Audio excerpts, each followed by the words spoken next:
Okay, thank you. Thank you, Tita, for representing MDI and hosting this talk today, and thank you, Edgar, for IDRC's support. And I'm very pleased to be part of the MDI IDRC lecture series. Can everyone hear me okay in the back there? Yeah? It's loud enough? Okay. As Edgar mentioned, my background is both as an academic. I'm a labor economist at the University of Ottawa, and I work on employment issues in developing countries. But at the same time, I have one foot in the policy world where I have been engaged through a lot of country-level work, both at the World Bank and also in the kinds of activities that IDRC sponsors that Edgar talked about. So what I'm hoping I can do in my talk is combine some of the analytical work that labor economists do about employment with some real experiences I've had over the years at the country level actually dealing with difficult issues around job creation. And what I want to do today is really talk about how to think about job creation strategy. And I'm going to make three basic points. One is that countries have to be very clear on what they hope to achieve through their job creation strategies.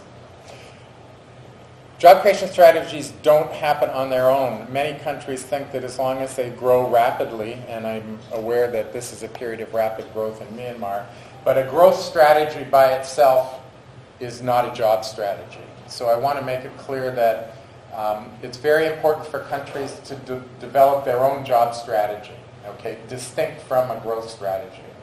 The second thing I want to emphasize is that in developing a job strategy, it's critical for you to understand the dynamics of what's happening in your own country's labor market.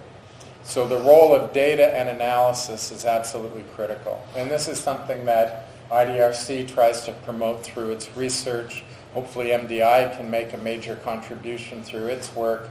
And certainly in my work at the World Bank, a lot of it has to do with supporting countries in doing the analysis that's required to really understand what's happening in your own country, because job strategies are not universal. There's a very strong element of country-specific strategies required. So that's my second point, that you really have to understand your own country. And the third point I want to make with respect to job strategies has to do with the fact that it needs to be a multi-sector approach. Ministries of labor, for example, cannot by themselves develop and implement a job strategy. Ministries of labor are important, but there are many other considerations that need to be involved, and I hope to be able to illustrate some of this today.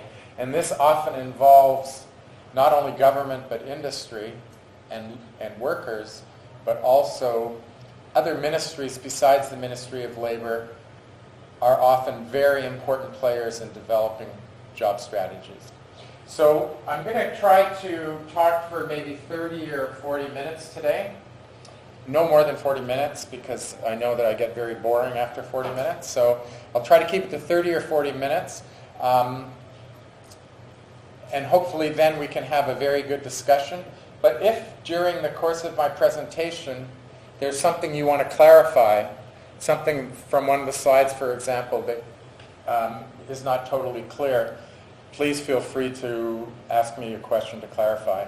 And I really hope that the effectiveness of this lecture will really depend a lot on the kind of discussion that the slides I show generate in terms of your own questions and our own discussion. So I'm going to cover 5 things today in my talk. The first has to do broadly with how job creation fits into development. And here, as Edgar mentioned, I was one of the authors of the World Bank's World Development Report on Jobs in 2013. And they developed a very holistic framework to thinking about jobs. So I'm just going to briefly talk about that as the starting point for my lecture. And then I've been already mentioned the word job many, many times, so I want to spend a few minutes talking about what do we mean when we talk about a job, and what is a good job? Because often I think we have preconceptions about what a good job is, and that can really differ depending on the country context. Then I'm going to get into the policy area. And again, going back to the World Development Report, we developed what we call a policy triangle to illustrate the key components of a job strategy. And I'm going to talk about this policy triangle. But then I'm going to really focus on country-specific priorities. A job strategy in Myanmar is going to look very different than a job strategy in Singapore, which is going to look very different than a job strategy in my own country, Canada, for example. So I want to talk a little bit about country-specific priorities. And then finally, if we have time, I've been doing a little bit of work on the particular question of labor force participation of women, which is seems like a separate topic, but if I have time to summarize our work in that area, I'm going to do it. First of all, because the participation of women is a very important part of job strategies in the first place. But second of all, I think it illustrates a couple of things that I want to, I hope, be able to communicate as messages of my talk. One is the usefulness of data and analysis in generating effective policy solutions. And second of all, this point I've already mentioned, that often the most important elements of a job strategy, in the case of women, for example, may well involve things that we don't traditionally think about as part of labor policy. Okay? So that's just a quick roadmap to what I'm going to talk about today. So let me get started with the Worldbank Framework. So in the World Development Report, we tried to make one major point, and that is that job creation is absolutely critical for development. And in a sense, this is obvious. Whatever countries I've worked in, policymakers want advice on how to create jobs. They're very conscious of the fact that to meet the needs of their citizens, job creation is one of the most important things they need to do. And there are many, many different ways that an effective job creation strategy can contribute to a country's development. Certainly, living standards. Obviously, earnings are the most important source of income for almost all households, so the extent to which you can develop jobs that have high levels of earnings, you're going to contribute to a country's living standards. Jobs also contribute to productivity because there's an enormous learning process that goes on when people work.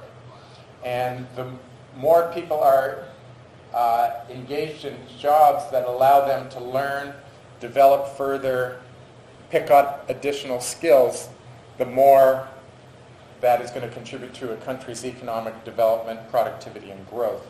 And the third thing that labor economists don't typically talk about, but we emphasize a lot in the World Development Report, is the relationship between jobs and social cohesion. That by participating in the labor market, by working in activities that contribute to the development of a country, people get involved in the mainstream of the social and economic current of the country. And much of the problem, for example, in many countries with young people now, we can directly link to the fact that there aren't employment opportunities and they don't feel like they can benefit from or contribute to the social and economic mainstream of society. So when people participate in the labor market in jobs that they value, they tend... Myanmar needs to develop its own job